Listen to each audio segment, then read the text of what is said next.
মুর্শিদাবাদের নৃশংসতা নিয়ে হাইকোর্টের তদন্ত কমিটি যে রিপোর্ট পেশ করে তাতে হাড়হিম করা কিছু তথ্য সামনে আসে। রাজনীতির নামে বাংলাকে ধ্বংস করার চক্রান্ত চলছে। এই বিষয়ে প্রাক্তন আইপিএস অফিসার নজরুল ইসলাম বিবিধ নিউজকে কি বললেন তা দেখে নেব। মমতা ব্যানার্জির নির্দেশে পুলিশ এটা করতে দিয়েছে। মমতা ব্যানার্জি ওখানে যে অপরাধ হয়েছে সেটা ঘটিয়েছে, তারপরে আমি ধরে নিলাম তারা করবে। পুলিশকে ফোন করা হচ্ছে, পুলিশ ফোন ধরবেন না যদি পুলিশ মন্ত্রী না বলে দিয়ে থাকেন। পুলিশের গাড়িতেও আগুন ধরানো হয়েছিল, আর তখন পুলিশের লোকেরা একটা দোকানে গিয়ে ঢুকে শাটার বন্ধ করে দিয়েছিল। যেভাবে আন্দোলন হচ্ছে তাতে মুখ্যমন্ত্রীর অফিস থেকে ফোন করে সন্তোষ প্রকাশ। এটা কি পুরোটাই তৃণমূলের প্রি প্ল্যান্ড ছিল?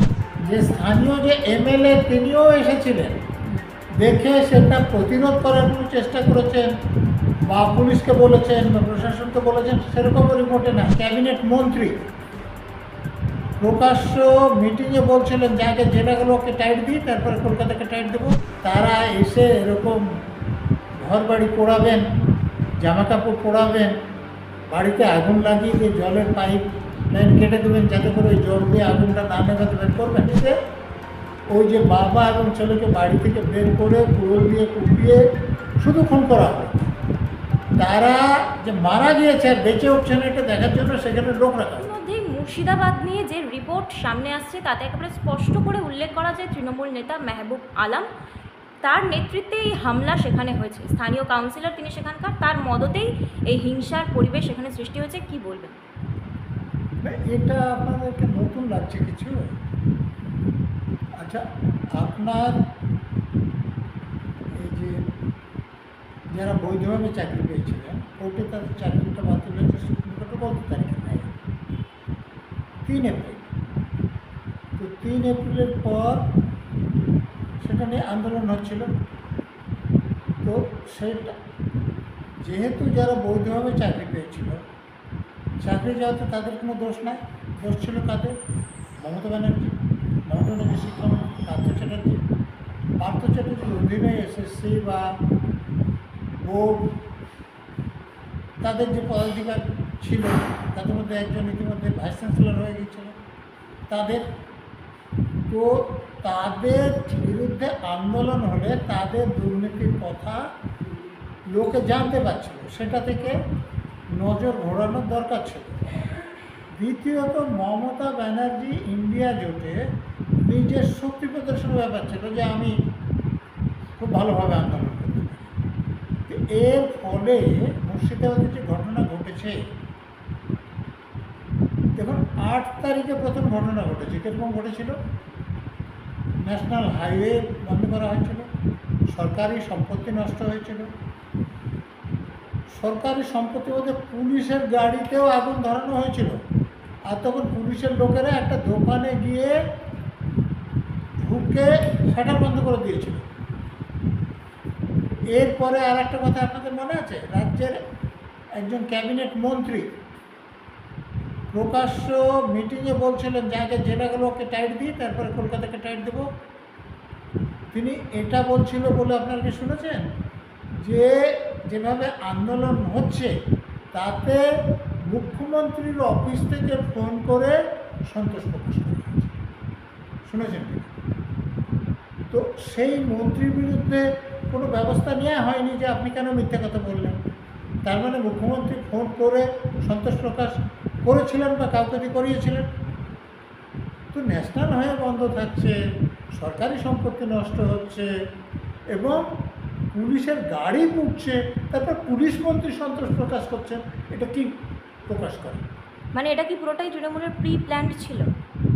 মমতা ব্যানার্জির নির্দেশে পুলিশ এটা করতে দিয়েছে।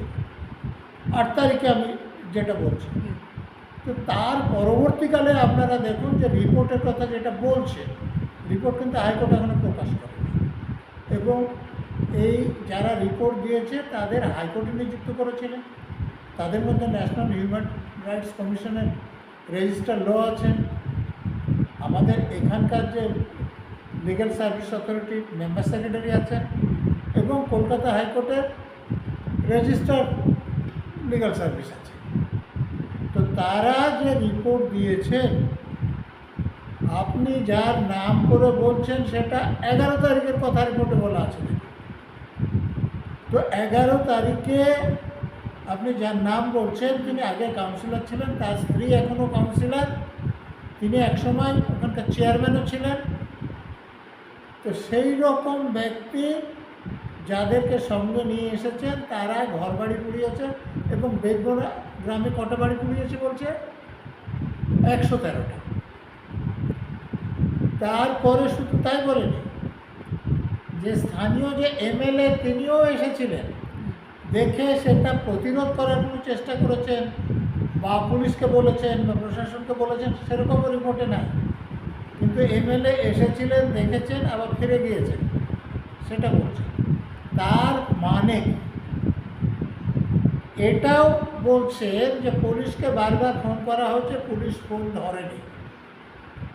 তো রাজ্যের শাসক দলের সর্বোচ্চ নেত্রীকে, তো তার যদি ইঙ্গিত না থাকে তাহলে ওই কাউন্সিলর হোক, এমএলএ হোক, যে কোনো নেতা হোক, তারা এসে এরকম ঘরবাড়ি পোড়াবেন, জামাকাপড় পোড়াবেন, বাড়িতে আগুন লাগিয়ে দিয়ে জলের পাইপ লাইন কেটে দেবেন যাতে করে ওই জল দিয়ে আগুনটা না নেভাতে বের করবেন, আর তারপরে আমি ধরে নিলাম তারা করবেন। পুলিশকে ফোন করা হচ্ছে, পুলিশ ফোন ধরবেন না যদি পুলিশ মন্ত্রী না বলে দিয়ে থাকেন। তো এটা 11 তারিখ হলো। তারপরেও ওই যে কাউন্সিলর, এমএলএ তারা এসে দেখলেন, তারপরে বন্ধ হলো না। তারপরেও 12 তারিখে আক্রমণ হলো, এবং যেটা আগের দিনে যেগুলো হয়েছে বেদবনা বা শিউলিতলা, হিজমতলা, ওগুলো বাদ দিয়ে জাফরাবাদে এসে ওই যে বাবা এবং ছেলেকে বাড়ি থেকে বের করে কুড়োল দিয়ে কুপিয়ে শুধু খুন করা হয়। তারা যে মারা গিয়েছে আর বেঁচে উঠছে না এটা দেখার জন্য সেখানে লোক রাখা হবে, যে তারা মারা গিয়েছে এটা জানার পর স্থানটাই করবে। মানুষ একটা মার্ডার টার্ডার করলে তো ভয় পায় যে কখন পুলিশ আসবে, আমাকে ধরে নেবে। তো তাদের কোনো ভয় নেই, তার মানে কি পুলিশ আসবে না তারা জানে। তো এটা কখন সম্ভব? তো এখানে যা ঘটেছে সেটা রাজ্যের মুখ্যমন্ত্রী, যিনি পুলিশ মন্ত্রীও বটে, তার অনুমতিতে, অনুপ্রেরণায়, তার ষড়যন্ত্রে এটা ঘটেছে। অতএব আপনি ওই কাউন্সিলর বা এমএলএ নয়, সাজার ব্যবস্থা করতে গেলে এই মুখ্যমন্ত্রী বা পুলিশ মন্ত্রী সাজার ব্যবস্থা। কিন্তু রিপোর্টে যে অভিযোগ আছে সেই কাউন্সিলর যার নাম আমি করলাম যে মেহবুব আলম, তিনি বলছেন যে কোনো প্রমাণ নেই। কিন্তু এই রিপোর্টটাই কি যথেষ্ট প্রমাণ নয়? আচ্ছা, আপনাকে আমি আরেকটা প্রশ্ন করছি। এই যে বেলঘরিয়ায় জয়ন্ত সিং এর নাম শুনেছেন? কতলা বাড়ি আছে? কতলা বাড়ি আছে? তিনতলা বাড়ি। সে কার জমিতে বাড়িটা তৈরি হয়েছে? পৌরসভার কাছে বাড়ির অনুমোদন আছে, ওখানে জলের কানেকশন হয়েছে। পুলিশের লোকেরা দেখতে পারলো না যে একটা বেআইনি বাড়ি হচ্ছে, পৌরসভার লোকেরা দেখতে পারলো বেআইনি বাড়ি হচ্ছে, কিন্তু জলের কানেকশন হয়, প্ল্যান স্যাংশন হয়। এগুলো কী প্রমাণ করে? পুলিশ দেখবে না। ওই যে জয়ন্ত সিংয়ের সঙ্গে এমএলএ এমপির ছবি নাই, পুলিশের সঙ্গে ছবি নাই অনুষ্ঠানে, তাদের মধ্যে কী ব্যবস্থা নেওয়া হয়েছে? নেওয়া হবে না, কারণ যারা ব্যবস্থা নেওয়ার মালিক তাদের অঙ্গুলি হেলনেই এগুলো হচ্ছে। এই যে 2-1 দিন আগে দেখলেন না যে প্রমোটার বাড়ি করেছে, একটা বাড়ি দখল করে নিয়ে আসবে, সেখানে প্রমাণ ফার্স্ট। তারপরে তবুও এখানে কাউন্সিলর তাকে ধরা হচ্ছে, তারপর পরে ছেড়ে দেওয়া হচ্ছে। তো পুলিশ ধরতে চায় না, চাকরি করে কোথাও ধরতে হলে সেটা নামকে আসতে ধরছেন, তারপরে তো প্রমাণ পাবেন কী করে? এই অপরাধীরা পুলিশের সঙ্গে বসে চা খেলেও দেখতে পাবেন না। তৃণমূলের প্রত্যেকে কি একেবারে আদালতের উপরে উঠে গেছে? কারণ কোথাও কোথাও কেউ আদালতের রিপোর্টকে মিথ্যে বলছে, কেউ আবার আদালতের বিচারপতি তাদেরকে অপমান করছে। বিচারপতিরা সেই রকম হয়েছেন, সেই জন্য অপমান করছেন। বিচারপতিরা যদি লোক হতেন, সৎ, এবং যারা অপমান করছে তাদেরকে জেলে ঢোকাতেন, তাহলে অপমান করা শ্বাস করতেন না? এটা কি আদালত অবমাননা নয়? অবশ্যই অবমাননা। এই তো তৃণমূলের কিছু নেতার বিরুদ্ধে তো রুলও ইস্যু হয়েছে কলকাতা হাইকোর্ট থেকে, তাদেরকে ধরে জেলে পাঠাতো, তারপরে কথা বলার আগে দুবার ভাববে। কিন্তু আপনি বাস কিছু করলেন না, ছেড়ে দিলেন, তো বলবি কেন? এখানে পুলিশের ভূমিকা নিয়ে তো কিছু বলারই নেই, কারণ ফোন পেয়েও তারা কোনো উত্তর দেয়নি। এই অভিযোগ স্থানীয়রা বারবার করেছে। পুলিশের নেই। কাজটা বলার নেই কেন? তারা পুলিশ মন্ত্রীর কথা অক্ষর করে পালন করেছে। তারা যা করেনি তার জন্য তাদের কিছু হবে না, তাদের ভালো পোস্টিং হবে, পুরস্কারও হবে। তাদের তো কাজ মানুষকে পরিষেবা দেওয়া। সেটা তো আইনের বই লেখা আছে। তাকে ভালো পোস্টিং মানুষ দিতে পারবে না মমতা ব্যানার্জি দিতে পারবে? তাদেরকে কোথায় ঘোষা দেয় যেখানে সেখানে পোস্টিং মমতা ব্যানার্জি দিতে পারবে না আপনি আমি দিতে পারবো?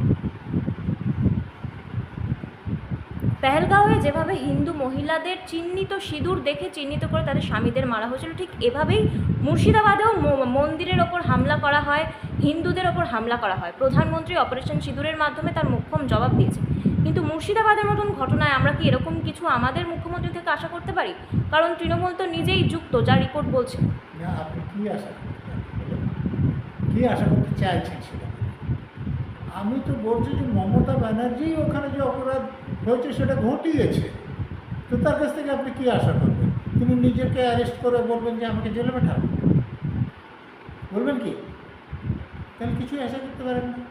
এখন যদি কেন্দ্রীয় সরকার, তো ওনার সঙ্গে কেন্দ্রীয় সরকারের উপরের স্তরের লোকদের মিটিংয়ে এরা কড়া কড়া সব ভাষণ দেন, একে অপরের বিরুদ্ধে বলেন। মমতা ব্যানার্জি তো মোদীকে কোমরে দড়ি দিয়ে ঘোরানোর কথা বলেন। আবার মোদি স্ত্রী কলকাতায় আসলে তার জন্য উপহার নিয়ে এয়ারপোর্টে ছোটেন। আর শুধু তাই না, নিজে বাংলার মিষ্টি হলুদ গোলাপ ফুল কিসের প্রতীক আপনারা জানেন, আমি আর করছি না। তারপর উত্তরও নিয়ে প্রধানমন্ত্রীর অফিসে না, বাড়িতে চলে যান। সেটা কি প্রমাণ করে? কি প্রমাণ করে?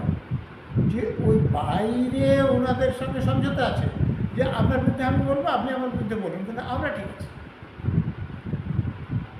না হলে কেউ বাড়িতে হলুদ গোলাপ ফুল আর মিষ্টি নিয়ে যায় না উত্তরে নিয়েও যায়? প্রধানমন্ত্রীর স্ত্রী এসেছে, তো রাজ্যের মুখ্যমন্ত্রী আর খেয়ে দেয় কাজ নেই, তার কাছে উপহার নিয়ে ছুটছে এয়ারপোর্টে।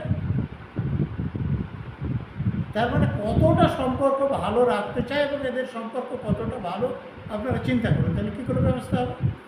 রাজ্য সরকার তার হাতে, কেন্দ্রীয় সরকার যাদের হাতে আছে তারা তার কথা শুনে চলেন, তার মধ্যে কোনো ব্যবস্থা হবে না।